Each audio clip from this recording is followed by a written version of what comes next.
కర్నూలు జిల్లా Adoni municipal chairperson పీఠాన్ని YSRCP నిలబెట్టుకుంది. Adoni municipal చైర్పర్సన్గా సిహెచ్ లోకేశ్వరి ఏకగ్రీవంగా ఎన్నికయ్యారు. మున్సిపల్ చైర్మన్ ఎన్నికల్లో కూటమి నేతల కుట్రలు ఇక్కడ ఫలించలేదు. ప్రలోభాలకు వైఎస్ఆర్సీపీ కౌన్సిలర్లు తలొగ్గలేదు.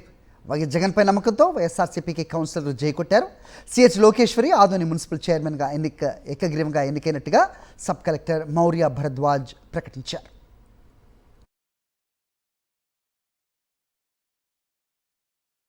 కర్నూలు జిల్లా ఆదోని మున్సిపల్ చైర్పర్సన్ పీఠాన్ని వైఎస్ఆర్సీపీ నిలబెట్టుకుంది.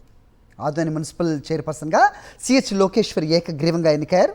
మున్సిపల్ చైర్మన్ ఎన్నికల్లో కూటమి నేతల కుట్రలు ఇక్కడ ఫలించలేదు. ప్రలోభాలకు వైఎస్ఆర్సీపీ కౌన్సిలర్లు తలొగ్గలేదు. వైఎస్ జగన్పై నమ్మకంతో వైఎస్ఆర్సీపీకి కౌన్సిలర్లు జైకొట్టారు.